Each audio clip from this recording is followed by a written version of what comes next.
Hi, this is Abdulaziz Khan. Here I will try to show you that if, for example, if you are a student or if you are a finance guy and you work with constraints and you work with the formula of profit maximization or cost minimization, then how you can solve those formulas in using Excel. So here we will not go, currently I will not go in too much detail of the business math or what you call it. Quantitative analysis, that how you solve a question fully, but I will just give you an idea how you can use Excel. If I found that there is good response, then maybe I will give you more detail on how to make equations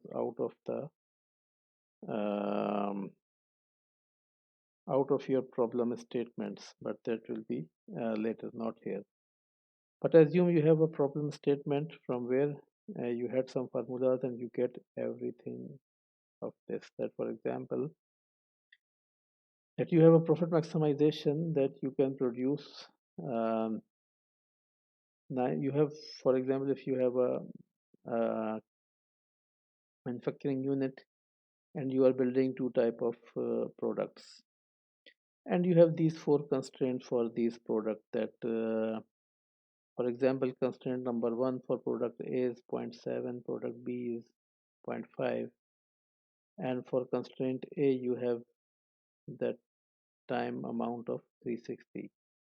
And same goes for constraint B.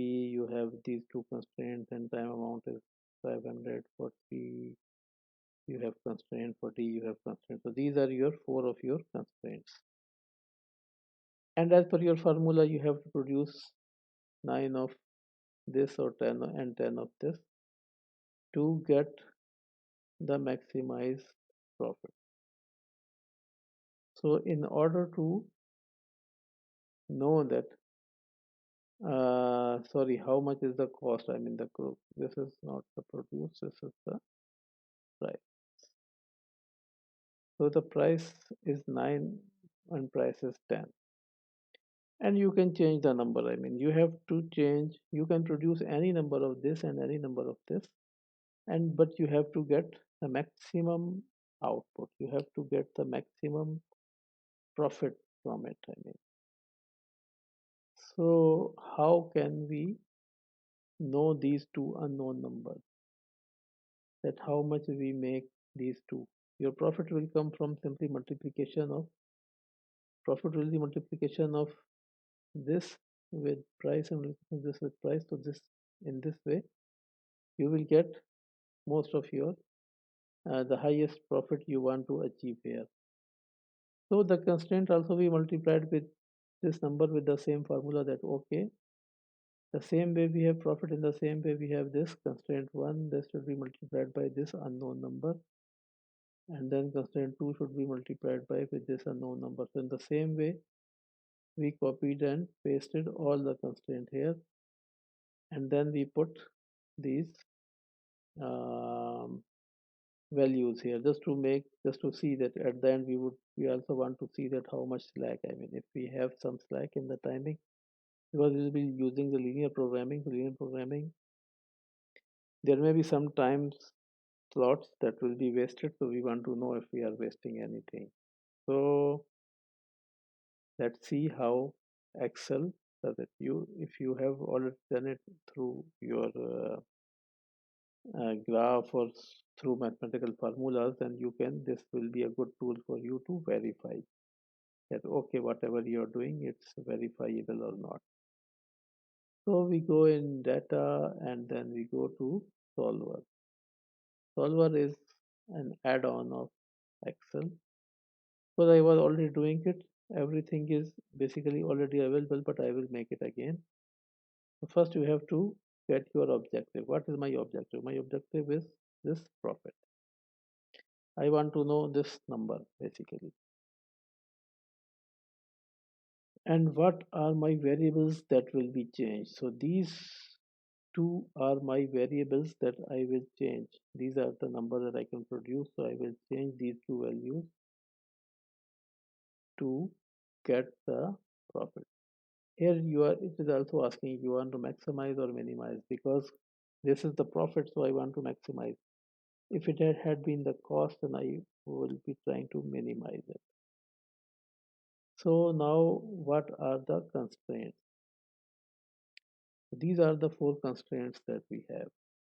These constraints, as I told you, that these are again dependent on this unknown number and these actual constraint values.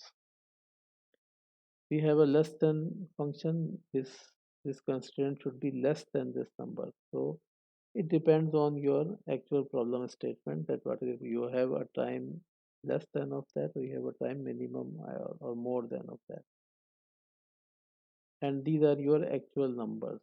So you will put this here, and again we will it has added this as a new constraint. I will delete the old one. Okay, so now I have these constraints.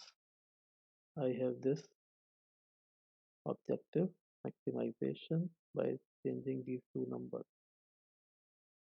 For solving, I want to use the simplex linear progression, just to show you that how linear progression works. I will not go in this GRG non-linear. I will go in the linear progression, because this is, if you want to use GRG non-linear engine, or we want to use linear progression.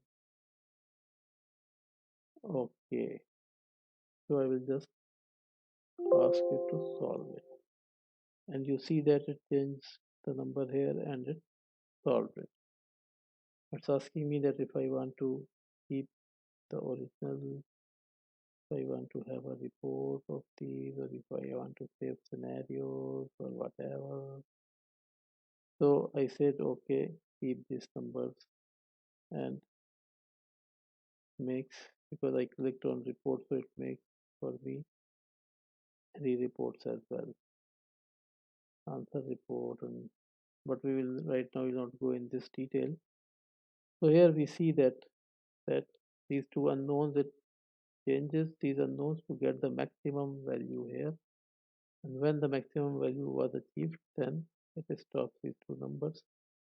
But here we see that there is some slack, like for example this constraint, it already is still have some time left. We have 91 hours or whatever there, 335 hours there as well. So this is, there is, we can say that there is some slack in this linear progression, but this is a part of the problem. I mean, that if you are using linear progression, then you have to live with this slack. So I hope you will like it, this small demo of how to use Excel to get some, solve some linear programming things. If you have any questions, please write, and I will hopefully reply. So see you in my next video. Goodbye.